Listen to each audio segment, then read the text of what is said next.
वे सभी स्टूडेंट्स जो यूपीएससी 2025 के लिए तैयारी कर रहे हैं उनके लिए अभी क्या बेस्ट स्ट्रेटजी हो सकती है, उनको कैसे शुरुआत करनी चाहिए, अपने पढ़ाई को किस डायमेंशन से आगे बढ़ाना चाहिए, आंसर राइटिंग कैसे करना चाहिए और आंसर राइटिंग को करने के तरीके क्या हो सकते हैं, एक स्टूडेंट्स के लिए जो सबसे बेस्ट स्ट्रेटजी हो सकती है, आज हम उसको डिस्कस करने वाले हैं।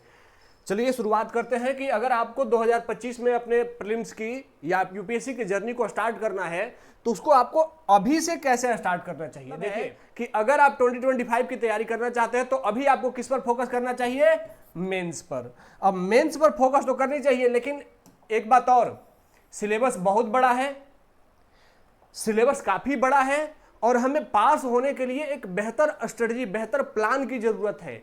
क्या आपके पास वो बेहतर प्लान है? कैसे आप अपने मेंस को कवर करेंगे, मेंस के किस सब्जेक्ट को ज्यादा वेटेज देंगे, किसको कम वेटेज देंगे? अगर ये स्ट्रेटजी आपके पास नहीं है, ये प्लान आपके पास नहीं है, तो आप खूब पढ़ने के बाद भी असफल हो जाते हैं। मैंने अपनी यूपीएससी के जर्नी में इस बात को अनुभव किया है।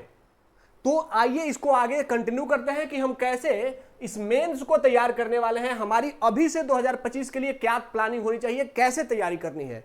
देखिए मेंस में भी हमें कुछ ऐसे सब्जेक्ट हैं जहां पर कि हमें ज्यादा फोकस करने की जरूरत होती है। जैसे एक ऐसा ऑप्शनल है कि अगर आपने यहां ऑप्शनल को देखा तो ऑप्शनल में मार्क्स का जो अंतर है, जो टॉपर्स हो रहे हैं या जो लोग क्वालिफाई कर रहे हैं और जो क्वालिफिकेशन से, जो क्वालिफाई होने से बाहर हो जा रहे हैं, उनके बीच का जो मार्क्स का अंतर है, उसमें ऑप्शनल एक बहुत बड़ा रोल प्ले कर रहा है। इसका मतलब है कि अगर आपका ऑप्शनल तैयार है तो आपका एग्जाम काफी हद तक तैयार है। तो इसीलिए आपका पहला फोकस कहां होना चाहिए, ऑप्शनल पेपर पर। ठीक है, सेकंड फोकस कहां होना चाहिए?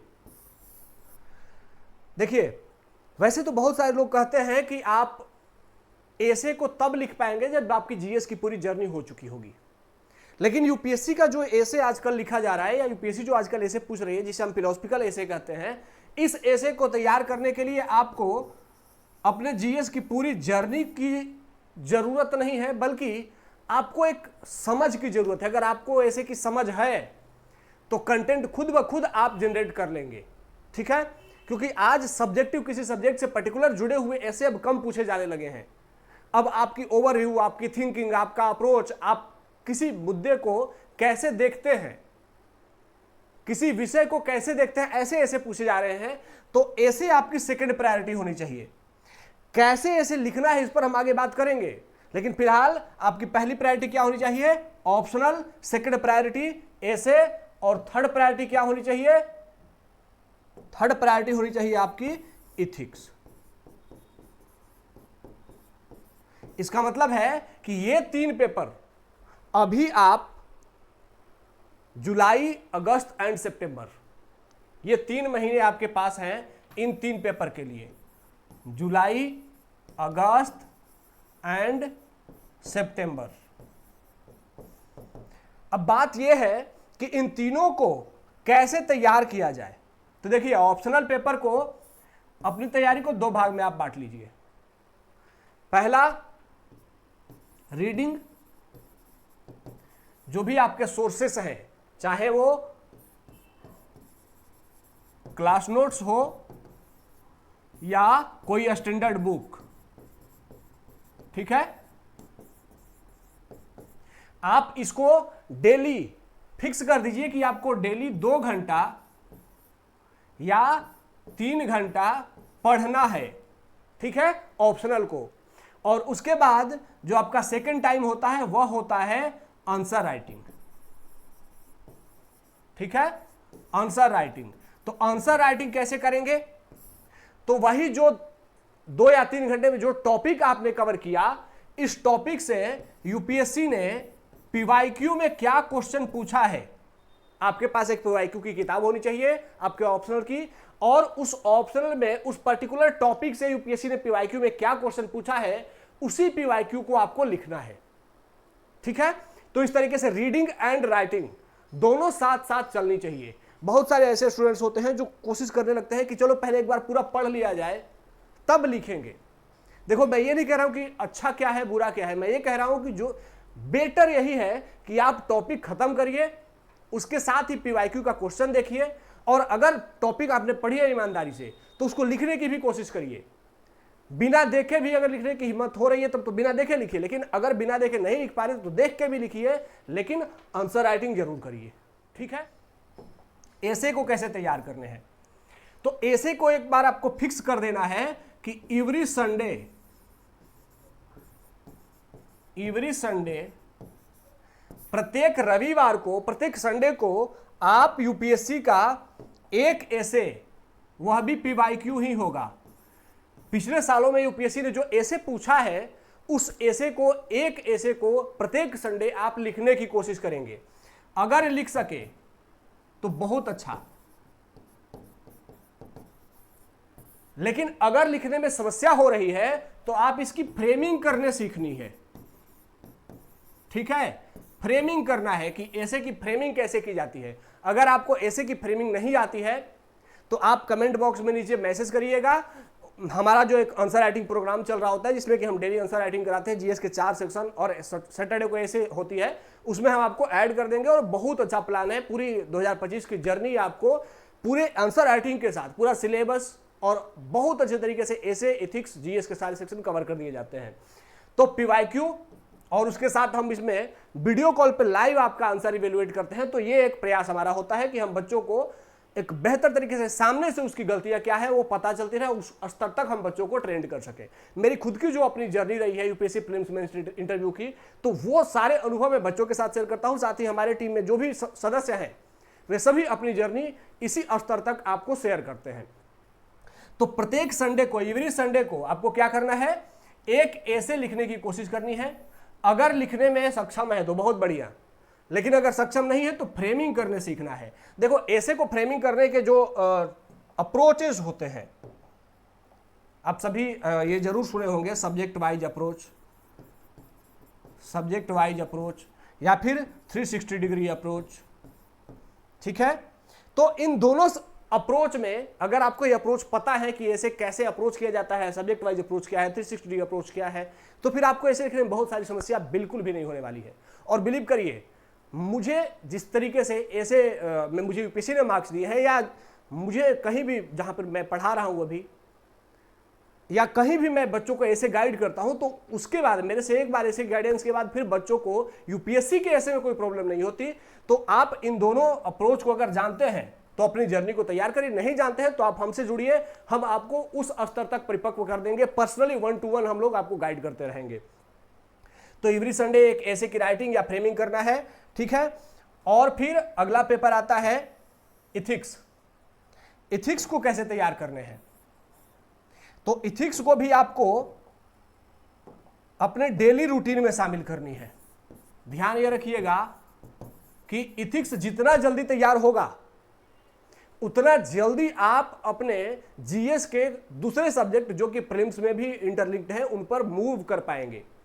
इसीलिए ऑप्शनल, ऐसे और इथिक्स, ये 3 सब्जेक्ट बहुत अच्छे तरीके से तैयार करें, क्योंकि मेंस में इनका वेटेज बहुत ज्यादा है। यहां से मेंस में ज्यादा मार्क्स आते हैं और यही 3 सब्जेक्ट आपको क्वालिफाई होने में बहुत बड़ा रोल प्ले करते हैं। तो इथिक्स कैसे करना है, तो इथिक्स पढ़ने के, उसको तैयार करने के तरीके मैं अगला वीडियो में आपको बिल्कुल समझा दूंगा। लेकिन यह बता देना चाहता हूं कि इथिक्स अगर आप 15 से 20 दिन में तैयार कर लेते हैं तो आप बाकी किसी भी स्टूडेंट से एक कदम आगे हो जाएंगे। यहां पर भी आपको वही 2 तरीका अपनाने हैं, रीडिंग और राइटिंग वाला। ठीक है, पीवाईक्यू राइटिंग, पहले टॉपिक पढ़ना है फिर पीवाईक्यू राइटिंग करनी है। तो इस तरीके से ये 3 सब्जेक्ट आपके हो गए जिसमें कि आपको तैयार करना है। अब आपको और किन सब्जेक्ट पर ध्यान देना चाहिए और क्या तैयार करना चाहिए 2025 के लिए, अगर आप तैयारी कर रहे हैं तो आपको कुछ हैबिट बनाने हैं, आदतें बनानी है। पहली हैबिट है कि आपको डेली न्यूज़पेपर जरूर पढ़ना है। ठीक है, इसका कोई अल्टरनेटिव नहीं है। अगर ये कोई रिकमेंड करता है, कोई सलाह देता है कि न्यूज़पेपर छोड़ दो, मंथली मैगजीन से काम हो जाएगा, तो ये आपके साथ धोखा है। इस एग्जाम को देकर के, इस एग्जाम की जर्नी में मैंने इतना सीखा है कि मेहनत का अल्टरनेटिव कोई नहीं और मेहनत करना ही पड़ेगा। तो डेली न्यूज़पेपर पढ़ना है। अब बहुत सारे बच्चों को डाउट्स होता है कि सर हमारा हिंदी मीडियम है, इंग्लिश मीडियम है, कौन सा न्यूज़पेपर पढ़े। हिंदी मीडियम में भी दैनिक जागरण का जो राष्ट्रीय संस्करण आता है वो बहुत अच्छा न्यूज़पेपर है। सफिशियंट है। इंग्लिश मीडियम अगर आपका है तो इंडियन एक्सप्रेस और द हिंदू बहुत अच्छा है, कोई भी एक फॉलो करिए, लेकिन एक न्यूज़पेपर जरूर पढ़िए। दूसरा, कोई एक मंथली मैगजीन जरूर पढ़िए, ठीक है। एक मंथली मैगजीन आपको एक महीने में जरूर पढ़नी है, चाहे वो कोई भी हो, एक स्तरीय हो, जो कि बच्चे आपस में यूपीएससी के स्तर के बच्चे पढ़ते हैं, वो मैगजीन पढ़िएगा। मैं कोई रिकमेंड नहीं कर रहा हूं, लेकिन एक मंथली मैगजीन आपको पढ़नी चाहिए। हाँ, एक और एक्स्ट्रा मैगजीन मैं आपको रिकमेंड कर दे रहा हूं कि आपको योजना मैगजीन जरूर पढ़नी चाहिए। बहुत छोटी सी मैगजीन होती है, एक महीने में अगर आप खत्म करना चाहें तो एक दिन में भी खत्म हो जाएगी, 2 दिन में भी खत्म हो जाएगी, लेकिन आप धीरे धीरे पढ़ करके इस योजना मैगजीन को 25-30 रुपए की आती है, सरकार की मैगजीन है, बहुत सस्ती सी है, लेकिन बहुत क्वालिटेटिवली बहुत इंप्रूव्ड है, बहुत अच्छी मैगजीन है। तो डेली न्यूज़पेपर प्लस एक मंथली मैगजीन और सरकार की एक योजना मैगजीन। बहुत सारे लोग कहते हैं कि कुरुक्षेत्र भी पढ़ना है क्या? कुरुक्षेत्र देखो एग्रीकल्चर और ग्रामीण विकास के लिए, रीजनल डेवलपमेंट पे उसमें बहुत बड़ा कंटेंट होता है, लेकिन हमें उतना डेप्थ में उधर नहीं जाने की जरूरत है, क्योंकि वो सिलेबस से बहुत ज़्यादा हो जाता है। तो हमें योजना मैगजीन उतना हमें सफिशिएंट कंटेंट दे देता है। तीसरा, और क्या आदत बनानी चाहिए आपको? तो तीसरी हैबिट आपकी होनी